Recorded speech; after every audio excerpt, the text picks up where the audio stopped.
Hello students, आज हम start करेंगे अपना part 3 of arithmetic progression. Part 2 मेरा कंप्लीट हो चुका है। पार्ट 2 में मैंने आपको सम ऑफ एन टर्म्स के बारे में बताया था, उसका फॉर्मूला बताया। आज हम उसके वर्ड प्रॉब्लम्स करेंगे, सॉल्व कैसे करते हैं। यहाँ मैंने कुछ स्टेप बाय स्टेप रूल लिख रखे हैं किस तरह से आपको वर्ड प्रॉब्लम को सॉल्व करना है। ठीक है, सबसे पहले हम क्या करेंगे, प्रॉब्लम को अच्छे से पढ़ेंगे। ठीक है, जो भी हमें प्रॉब्लम दी जाएगी, वेरिएबल्स डिफाइन करेंगे, लेट करेंगे, जैसे फर्स्ट टर्म भी ए, कॉमन डिफरेंस भी डी, इस तरह से। फिर सम या nth टर्म के अकॉर्डिंग इक्वेशन बनानी है। अगर हमें सम की इक्वेशन दे रखी है तो सम की फॉर्मूला लगेंगे, अगर nth टर्म है तो nth टर्म की इक्वेशन लिखनी है। क्वाड्रेटिक या लीनियर इक्वेशन सॉल्व करनी होगी फिर। ठीक है, नेगेटिव अगर वैल्यू आती है, हमारी कोई भी रूट नेगेटिव आता है ना वैल्यू, तो हम उसकी क्या करते हैं, डिस्कार्ड कर देते हैं, क्योंकि रियल लाइफ में नेगेटिव नहीं होता है। हमें क्या करना है, आंसर वेरीफाई करना पड़ेगा जो हमारी प्रॉब्लम दी गई थी। अगर उसके अकॉर्डिंग हमारा आंसर मैच कर रहा है तो इसका मतलब हमारा आंसर जो है सही है, करेक्ट है।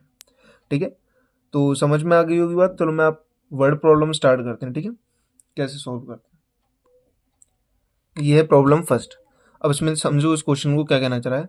सैलरी हर साल 1,000 रुपये बढ़ रही है। इसका मतलब क्या है, हर साल 1,000 रुपये सैलरी बढ़ रही है।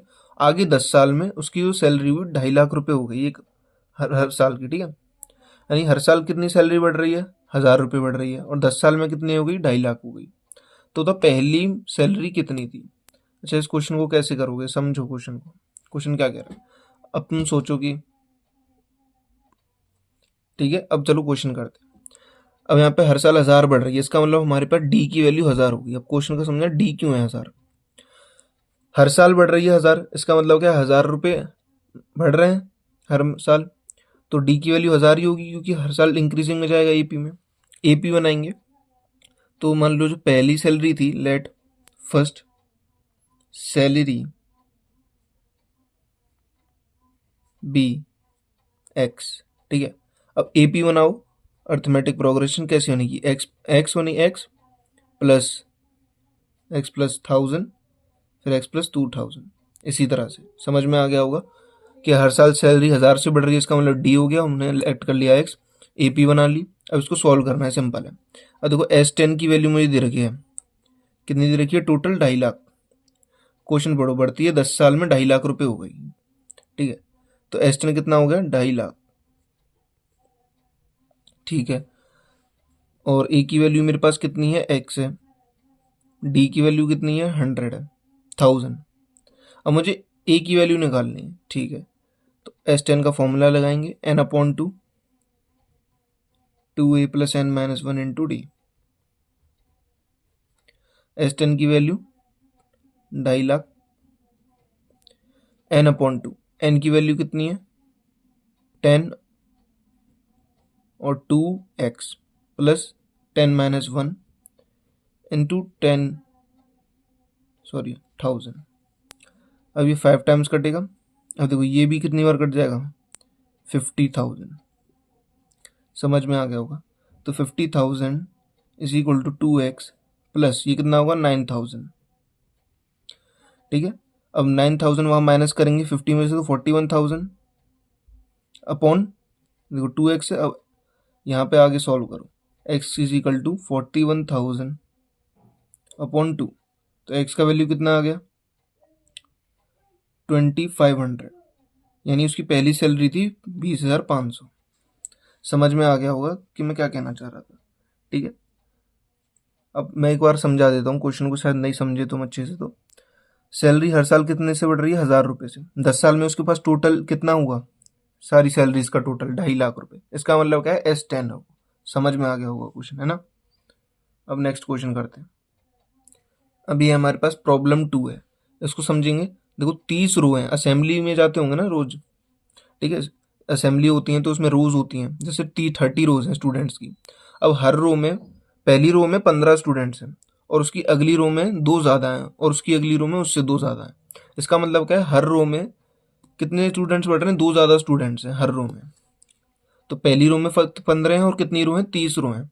तो हमें बताना है टोटल स्टूडेंट्स कितने हैं। अब देखो 30 रोज हैं, ठीक है, और 15 हमारा क्या है, पहला स्टूडेंट। यानी कि देखो ए की वैल्यू कितनी होगी, 15। क्यों, क्योंकि पहली रो में हमारे पास 15 स्टूडेंट्स हैं। और डी की वैल्यू क्या आ जाएगी, 2। क्यों, क्योंकि 2 हर रो में बढ़ रहे हैं बच्चे, 2 स्टूडेंट्स। अब बात करते हैं ये 30 रोज में कितने होंगे। अब देखो AP क्या बनेगी 15 17 करके इस तरह से, तो हमें क्या निकालना है, सम 30 निकालना है। तो हम 30 निकालेंगे, फॉर्मूला लेंगे n/2 2a plus n-1 n/2d। ठीक है, अब सम 30 इज इक्वल टू n की वैल्यू क्या है, n की वैल्यू हमारे पास 30 है अपॉन 2 2 इंटू 15 प्लस n की वैल्यू कितनी है 30 माइनस 1 d 2। ठीक है, अब सॉल्व करो आगे। 15/2 30 2 15 और ये 2 इंटू 29 58। तो 15/2 इंटू 30 कितना हुआ 88। 44 मल्टीप्लाई करेंगे कितना आएगा। अब इसे सॉल्व करेंगे तो आंसर जहाँ तक है हमारा, एक बार सॉल्व कर लो, मैंने तो सॉल्व कर लिया है पर फिर भी ये कितना आएगा 60, ये आएगा 60, हाँ वही है 660। तो हमारे पास कितने स्टूडेंट्स हैं टोटल 660। ठीक है, समझ में आ गया होगा। अगर नहीं आता कुछ भी समझ में तो कमेंट में मुझे ज़रूर बता देना। ठीक है, और मुझे बताना ये सीरीज सही लग रही है कि नहीं, और अगला चैप्टर में कौन सा स्टार्ट करना चाहिए, क्योंकि इसका लास्ट वीडियो और बचा है। कल PYQ सेशन अपलोड हो जाएगा, उसके बाद हम नया चैप्टर स्टार्ट करने वाले हैं। ठीक है ना। ठीक है, अच्छा एक चीज़ यहाँ पे मुझे लग रहा है कुछ गलती हो गई है, हमने पहले यहाँ पे काट दिया, तो ये 2 यहाँ से हटा दो, इसका मतलब यहाँ 2 का और मल्टीप्लाई करो 0 12 1 3 2 0, ये इसका आंसर है। ठीक है, ध्यान नहीं दिया, ये 2 हमने पहले ही डिवाइड कर दिया था 15 से। चलो नेक्स्ट क्वेश्चन करते हैं। अब देखो प्रॉब्लम 3। अच्छा ये चीज़ तुमने अभी देखी होगी कि हमें क्वेश्चन जो है बहुत, जो कैलकुलेशन होती है वो काफ़ी ध्यान से करनी पड़ेगी, क्योंकि सबसे ज़्यादा नंबर्स कटते हैं बच्चों के कैलकुलेशन में, क्योंकि बच्चों को क्वेश्चन आता है सारा। मान लो 79 मार्क्स आए बच्चे के 80 में से, उसका 1 मार्क कहाँ कट जाएगा, कैलकुलेशन में कट जाता है। ठीक है, इसलिए कैलकुलेशन पे ध्यान देना, कभी कभी पूरे नंबर भी कट जाते हैं। तो देखो एक, अब क्या है, एक शॉपकीपर है, हर दिन 50 रुपये कम का सामान बेच रहा है, तो उसके पास तो 20 दिन के अंदर 8,000 रुपये वो कमा लेता है। ठीक है, पहले दिन कितना बेचा उसने। अब देखो बात समझने की है कि एक शॉपकीपर है, अब मान लो उसने पहले दिन 1,000 रुपये कमाए, फिर अगले दिन उसने 950 रुपये, फिर 900 रुपये, यानी हर दिन क्या हो रहा है 50 रुपये की सेल कम हो रही है। समझे क्वेश्चन को, तो इसमें कम हो रही है ना सेल, तो डी की वैल्यू क्या होगी -50। ठीक है, क्या होगी -50। ऐसा क्यों, मैंने तुम्हें समझाया ना। देखो मान लो 1,000 की सेल उसने पहले दिन करी, फिर 950 की करी, अब तुम इसका वो निकालोगे, क्या कहते हैं डी, तो कैसे निकलेगा 950 माइनस 1000 इज इक्वल टू -50 तो आएगा। अब समझे, ठीक है ये बात समझ गए। अब ए की वैल्यू क्या है वो हमें निकालनी है, कि पहले दिन उसने कितना बेचा। अब हमें क्या दे रखा है S20 दे रखा है 8,000, ये भी हमें गिवन है। एन की वैल्यू कितनी है 20। अब बस फॉर्मूले में हमें सब वैल्यूज पुट करनी है। सम ऑफ 20 इज इक्वल टू, अब डायरेक्ट लिखते हैं एक बार, चलो मैं लिख भी देता हूँ तो याद हो जाता है ना फॉर्मूला बार बार लिखने से। n/2 ब्रैकेट में n-1 n/2d। n की वैल्यू 20/2, 2 इंटू ए की वैल्यू निकालनी है 20 माइनस 1 19, डी की वैल्यू कितनी है -50। S20 कितना दे रखा है 8,000।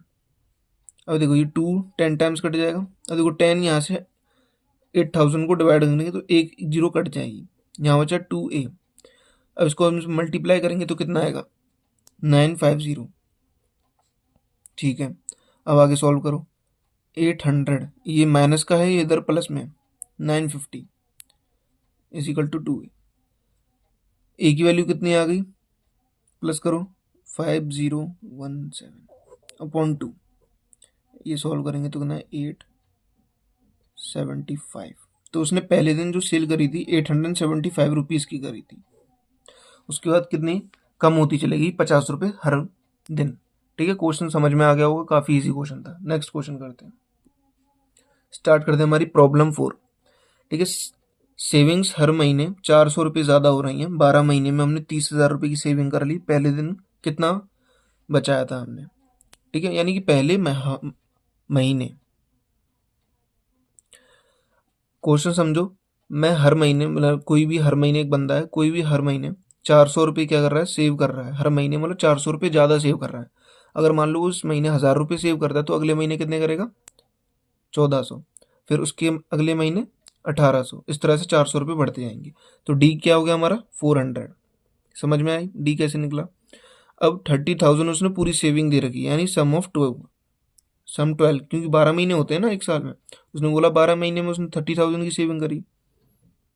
ठीक है, S12 हो गया, डी हो गया। हमें बताना पहले महीने में कितना सेव किया उसने, तो यानी ए की वैल्यू में निकालनी है, पहला टर्म निकालना है। ठीक है, वैल्यू पुट कर दो, काफ़ी इजी क्वेश्चन है। S12 is equal to n/2 2a + n-1 into D. ठीक है, ये क्वेश्चन मैं तुम्हें ही यहाँ पे लिख के दे दूँ, कैलकुलेट करके मुझे आंसर बताना कमेंट में। 2 × a + n-1 12 - 1 into D, T की वैल्यू 400। इसे पूरा सॉल्व करना, फिर आगे हम क्वेश्चंस करेंगे। इसका आंसर मुझे कमेंट बताना क्या है। ठीक है, लास्ट क्वेश्चन हम करते हैं अपनी प्रॉब्लम। ये है last problem, problem number 5। 15 terms का सम 1200 दे रखा है। फर्स्ट टर्म हमारा 20 है, कॉमन डिफरेंस निकालना है। काफ़ी सिंपल क्वेश्चन है। 15 टर्म्स का सम कितना है 1200। ठीक है, फर्स्ट टर्म कितना है 20, कॉमन डिफरेंस कितना है हमारे पास डी, जो भी निकालना है हमें। ठीक है, अब ये तो बहुत सिंपल क्वेश्चन है, ऐसे भी तुम लोग करके दिखाना। एस एन का फॉर्मूला होता है 2a + n-1 इंटू डी। ठीक है, सारी वैल्यूज दे रखी हैं। एस एन दे रखा है मुझे 1200, n/2, एन की वैल्यू कितनी दे रखी है मुझे 20 तो ए की वैल्यू है, एन की वैल्यू 15 है। ठीक है, 2 × a + 15 - 1 डी की वैल्यू है हमारे पास, निकालनी है जो। अब मुझे डी की वैल्यू यहाँ से कैलकुलेट करके बताओ कमेंट सेक्शन में। ठीक है, नेक्स्ट पार्ट जो हमारा रहेगा वो रहेगा PYQ। नेक्स्ट पार्ट रहेगा PYQ फुल रिवीजन। ठीक है, और सब्सक्राइब ज़रूर कर लेना और अपने फ्रेंड्स के साथ शेयर करो। ठीक है, रोज़ न्यू वीडियोस अपलोड हो रही हैं चैनल पे। ठीक है, जल्दी से जल्दी रहेगा कि हम ज़्यादा से ज़्यादा चैप्टर्स करा पाएँ। ये चैप्टर हमारा परसों खत्म हो जाए, नहीं कल खत्म हो जाएगा। परसों से हम एक नया चैप्टर स्टार्ट करने वाले हैं। ठीक है, thank you for watching this video.